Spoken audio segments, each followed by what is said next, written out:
will warm up with some cat-cows. So you're going to come into a tabletop position. You're going to bring your knees hips width distance apart.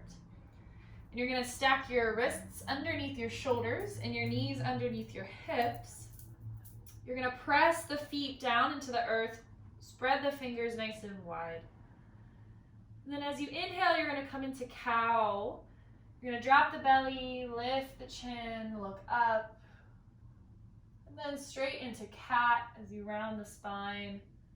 Tuck your chin to your chest. We'll just flow through cat and cow. So as you inhale, come into cow. Exhale, coming into cat.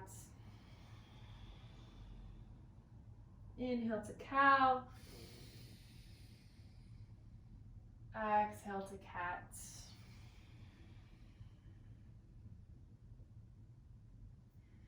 So a pose that you'll see in a lot of classes is downward facing dog.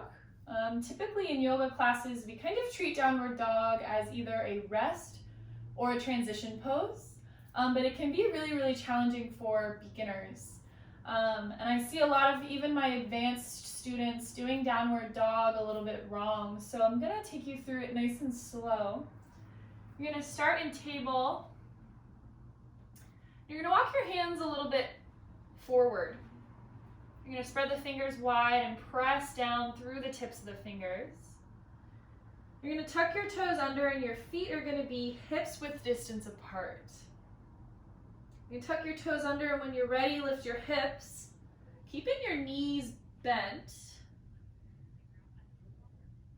You're going to straighten out through the shoulders and the arms. So you're pressing your heart towards your feet. You're going to take a nice deep breath in. As you exhale, maybe straighten the legs a little bit more, but you can always just stay right here. And then depending on your height, you might want to walk your feet back or forward, but you don't want to be here. You want to have a nice long line from the crown of your head to your tailbone. So you want to be a nice line. So if you can see that my arms are right in line with my torso, my legs do not need to be completely straight, but you want to make this triangle-ish shape with your body. The more you do downward dog, you'll start to feel a lot more strength building in the shoulders and the lats and the back muscles. And typically we'll go into other poses from here. So we're going to find our low lunge. So what you're going to do is you're going to bring your left foot forward. You're going to keep the right knee down on the ground. You're going to press into the top of the right foot. And for a little bit more stability, you can walk your left foot out to the left for a little bit of a more stable foundation. But when you're ready, you're going to reach your arms up towards the sky, finding your low lunge. You want your knee to be stacked over your ankle. So you don't want to be in front of your ankle where you're straining the knee. And you don't want to be back here. You want to be right over top of the ankle. From here, you're going to press your right hip forward and your left hip back, creating this torsion in the torso. Reach your arms up towards the sky, but let your shoulders relax. Let the muscles in the face relax. Really, your lower body is working here. So your left foot is pressing down into the mat, your right knee is pressing down into the mat, and you're pulling them energetically towards each other. So if you're in this pose right now, pull them towards each other. You'll feel the thighs start to work. And that's where this pose begins and ends. So holding it here for a few more breaths, and then we'll take a little bit of a variation. So take one more inhale. As you exhale, plant your right hand down on the ground, reach your left arm up towards the sky, coming into a twist. So this is your low lunge twist. So right around now, your legs might start to really be telling you something. They might start to be shaking or burning. Take one more breath here. As you exhale, bring your left hand down to the mat, coming back into your low lunge. So we're gonna find our warrior one. So typically we'll come into warrior one from table or from downward dog. But we're gonna do it on the left side. So you're gonna bring your left foot forward. Your right foot is gonna be at a 45-degree angle. So the toes are gonna be pointing up and to the right. You're gonna bend into the left knee so that the knee's stacked right over top of the ankle. And you're gonna make sure that you're not splaying the belly out like this. You don't wanna be arching the back. You wanna keep everything in so the belly is working, the knee is bent, and you're pressing down through that right foot. Your hips are facing about 45 degrees, but you're working them forward. So your hips are never really gonna be square towards the front knee, but they're gonna be a little bit off to the right. And then as you inhale, press into the feet, reach your arms up towards the sky, and you've found your warrior one. If this is uncomfortable for your back ankle, I encourage you to come into a high lunge instead. You get all the same benefits of the pose, and it's a little bit easier on the leg and the ankle. So we're gonna come into our warrior two. So bring your legs nice and wide. Your left foot is gonna face forward. Your right foot is gonna face out to the side. So your hips are actually facing towards the side wall. You're gonna bend into your left knee so that it's stacked over the ankle. You'll notice that this is a little bit more of a stretch in the left leg than warrior one was.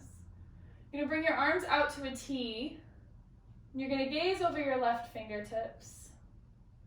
So the key here is to keep pressing down through the right foot. You don't wanna be here, where you're only pressing down in the left foot and then nothing's happening here. And just like we did in our low lunge, you're gonna press the feet down, but pull them energetically towards each other. So if you pull them energetically towards each other, you'll feel the inner thighs start to work. And that's really where the strength comes from your warrior two.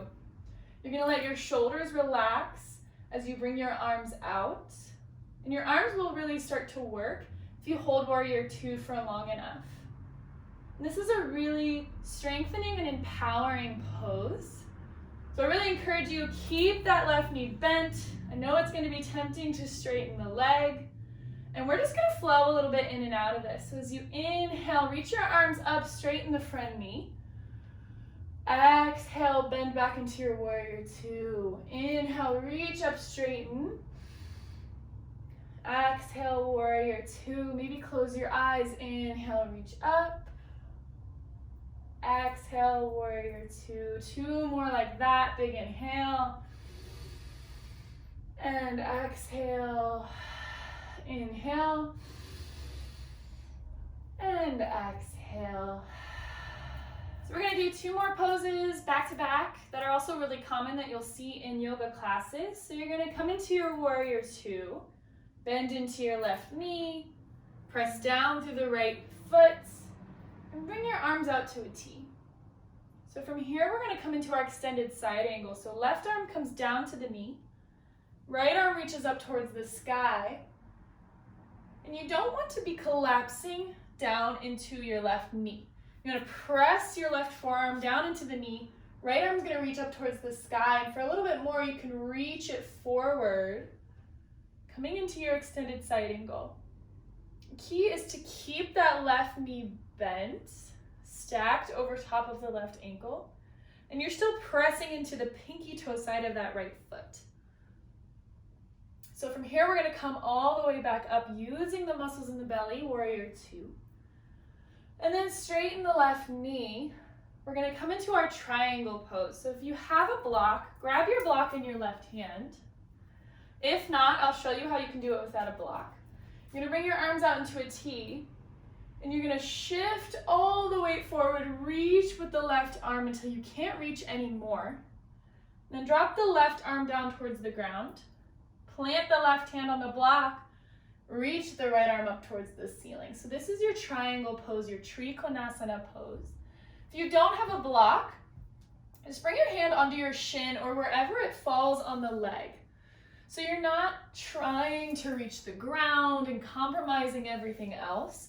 Your left hand lands wherever it lands, the right arm reaches up towards the sky, and maybe you look up at your right hand.